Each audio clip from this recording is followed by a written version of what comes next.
Chapter 38. The more things changed, the more they stayed the same. On the one hand, Oliver Queen's residence was a far cry from Wayne Manor. Ollie's interior decorating was done with enormous floor-to-ceiling windows in many of the rooms along the outside of the house that let in lots of sunlight. Early in the morning, Cassandra saw workers park in his lot and spend hours tending to the many trees and vegetables that Ollie and Connor grew in the backyard. Connor, at least, cared for some of his own plants as well, particularly a set of leafy greens and a Bodhi tree, Cassandra noted. On her first morning in Star City, Cassandra was awoken by a burst of laughter and the patter of feet in the hallway outside her guest room. She went to bed early the night before to make up for the jet lag, and rubbed at her eyes as she glared at the clock. She'd have liked to sleep more, but soon the laughter repeated itself, and was joined by another sound. Psh! Pew pew pew! One laugh turned into a short scream as Cassandra cringed. She didn't dislike children, but she'd never heard one making such noise at an hour as unholy as 7 a.m.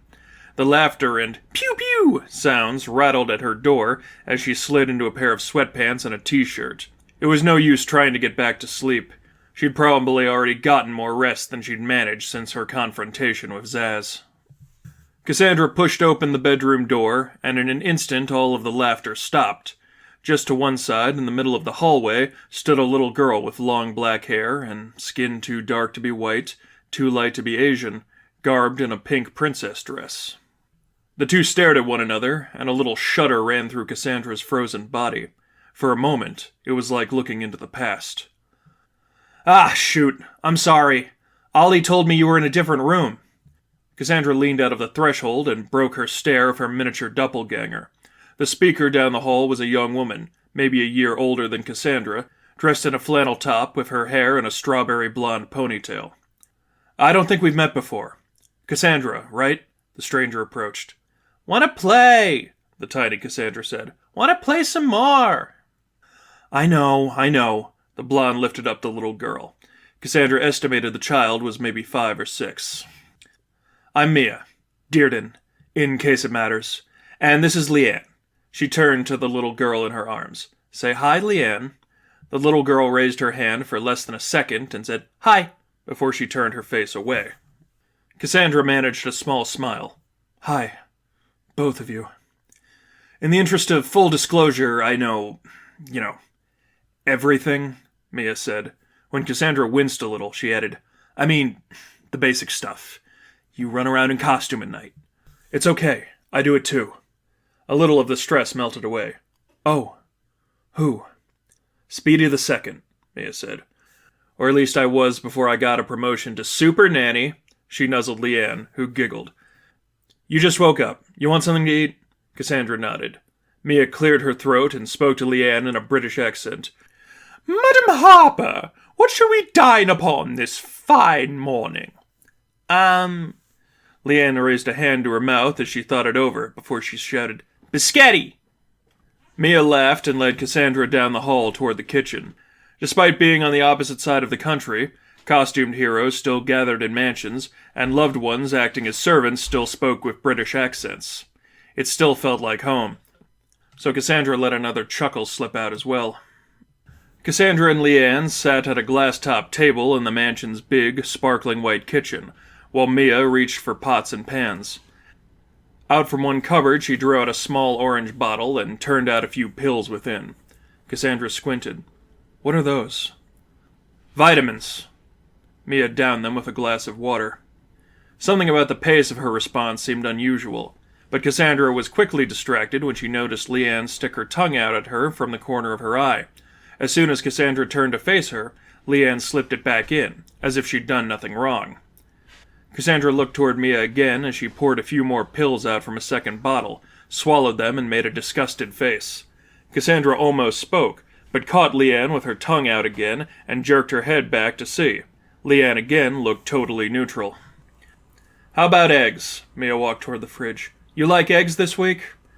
Leanne turned to her and shouted, "No! Don't want any baby chickens." "They're not baby chickens, kiddo," Mia said. "Baby chickens, baby." Leanne stopped and whirled her head around. From the corner of her eye, she was positive she saw Cassandra with her tongue out at her. Leanne pointed. "Stuck your tongue out!" Cassandra locked into a glare with her. "Did not." "Did so!" "Do I need to come over there and sit between you two?" Both held the stare until they began to crack up, and finally broke into bursts of laughter. After breakfast, Cassandra stepped into the backyard. Beyond the many employees who busily mulched and picked weeds from the garden, Connor sat beneath the solitary Bodhi tree with his hands clasped together. His eyes were shut, and Cassandra was unsure if she should bother him just yet, when he said, "I know you're there." "Meditating?" "Yes, but I've gotten what I need for the moment." The sun was just beginning to peek over the nearest large house to the east, and forced Cassandra to squint. Connor patted the grass beneath the tree. "You can sit here with me, if you want to." Cassandra crossed her legs and sat next to Connor in the shade of the tree. "Met Mia and Leanne." "It's a shame we haven't all gotten to work together more." Connor toned himself down to a whisper. "Mia's a reserve for the Titans, you know. Have your brothers really never invited you to join them?" "Have," Cassandra said. "But home needs a team, too. Busy enough there." She yawned and leaned her head against Connor's shoulder. He did nothing to object. The two sat quietly for a few minutes. The gardeners slowly shifted from their vicinity to the next side of the house, and they were left alone. "Is she all right?" Connor stirred only a little. "Mia." Again, Cassandra caught something strange when Connor replied. Mia was a split second too fast. Connor was just a little bit too slow. "She's fine. Went through a lot when she was younger, so she has to take a little extra care of herself now." Cassandra sighed. There was clearly something she wasn't being told, but she figured it didn't matter. She could almost fall asleep again, rested against Connor's shoulder, but made herself stay awake so she could enjoy the feeling. Ollie and Dinah only made their own appearances when it was late in the afternoon. They found Cassandra doing sit-ups in front of the fireplace in the den. Ollie almost laughed as he stroked his blonde beard. "Roy's friends hooked all sorts of those damn boxes to my TV to play on games when he had them over." "Connor's friends just aim a little higher, I suppose." Dinah smiled toward Cassandra as she paused from her exercise and laid in the center of a great oriental rug. "Hey, Cassandra. Haven't seen you for a bit." Cassandra hadn't been at it long, but was still catching her breath. "You too." Dinah was dressed in a white t-shirt and a pair of blue jeans. Cassandra was unsure she'd ever seen her without a leather jacket or a pair of fishnet hose. "You're not planning on going out anytime soon, are you?" Ollie stepped closer as he lowered to one knee. "We've got instructions." "No," Cassandra said. "Just staying healthy." "Helena used to say she did too many crunches not to show off some midriff in her huntress uniform," Dinah said. "Don't know if that's what you're going for." "No," Cassandra resumed her exercise. "Just staying healthy." "I don't believe that story for a second," Ollie said. "It's more ridiculous every time you tell it." "I'm serious," Dinah said. "You can ask her yourself one of these times. I can call up O right now, and she'll confirm it if you need every one of us to." For a moment, Cassandra considered saying something. Dinah had just mentioned Barbara, who was now clear was easy enough to contact if she wanted to. From one perspective, Barbara had always been a great voice of care and reason to her. But Barbara had said she herself lost her faith years ago. Would she understand the crisis boiling inside Cassandra at this point? Then again, did anyone around her? She didn't know Ollie well enough to say if he believed in anything or not, but Zaz's terrible words stuck with her. If he did, wouldn't she already know it? Was she supposed to be worried about the spiritual well-being of people who'd taken her in such a turbulent time? Perhaps it was better to be somewhere nothing was truly expected. "Anyway, the streets are pretty clear right now," Ollie said. "But don't go looking for trouble. We're a diverse city, but that also means the bastards have more to judge."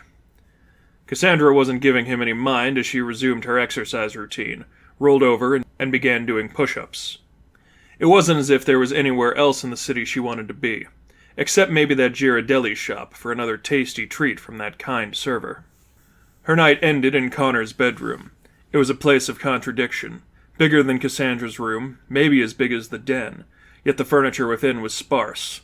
Connor had only a desk covered in tiny treasures, a full-size bed, and a pair of yoga mats he'd just spread out. As Cassandra prepared for her first night of stretches and meditation, she chuckled at a fat, golden Buddha on Connor's desk. "Gift from a friend," Connor insisted. "A bit contradictory to his teachings, but I'd like to think old Siddhartha had a good sense of humor about these things. I guess if he did reach true enlightenment, it doesn't much matter what he thought anymore." Cassandra stepped onto the mat next to Connor's. "Heaven?" Connor shrugged. "In a sense. Kind of depends on who you ask." When Cassandra was in place, he pressed his palms against one another. "The Japanese believe so.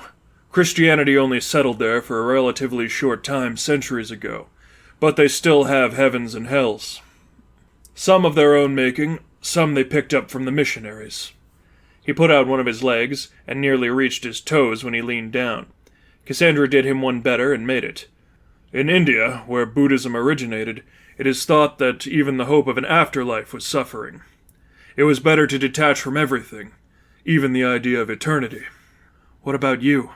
"According to some of the Justice League's accounts, my atheist father spent some time in the Christian heaven," Connor said. "I think it's better to lead a good life, and let God, or the gods, decide what it was worth." Just as Cassandra's front leg began to hurt from the stretch, she almost fell forward. Whatever situation Connor just described Ollie in, it was hard to wrap her head around. Connor brought his feet together and raised his hands high above his head. "Love others, love yourself. I think that's the best we can do." As Cassandra took the stance, she lowered her head. "Was never good at that." Connor turned to look at her for a moment as he lowered his arms. "We can come back to the yoga later.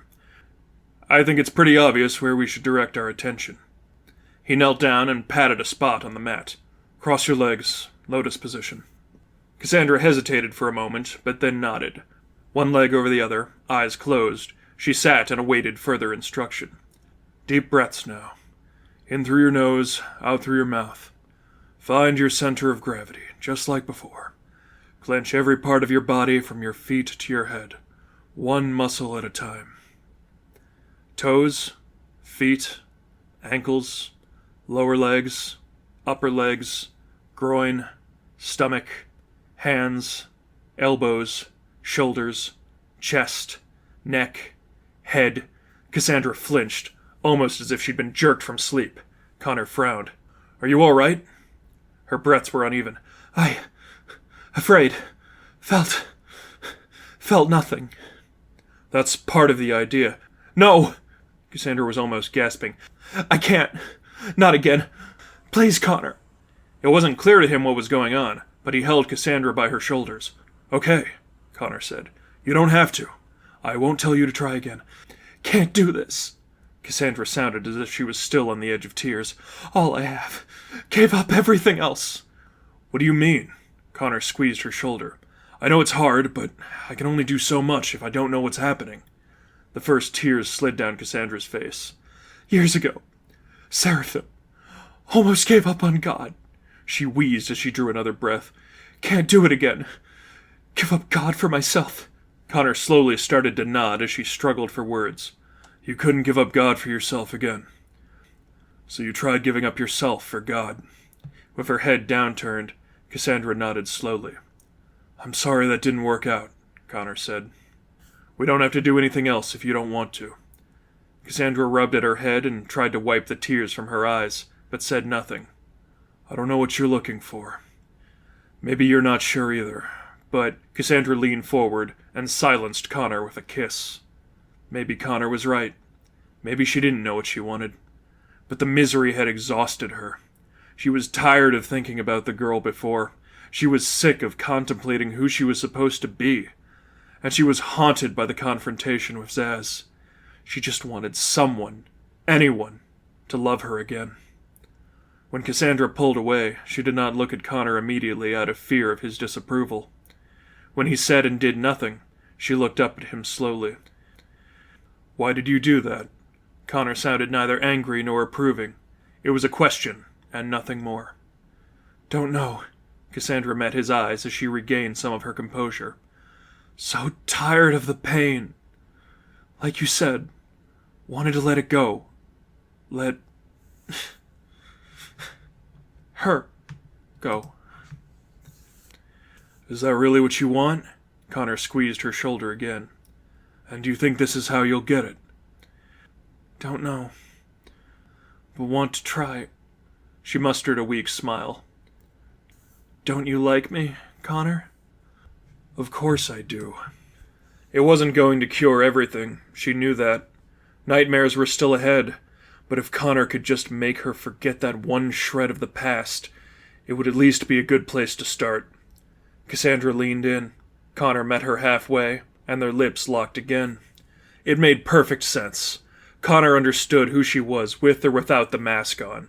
Connor never asked her to change or do anything she was uncomfortable with. He was good enough to be a wonderful friend. Maybe that made him good enough to be something more. She was still fighting back tears as they held the kiss.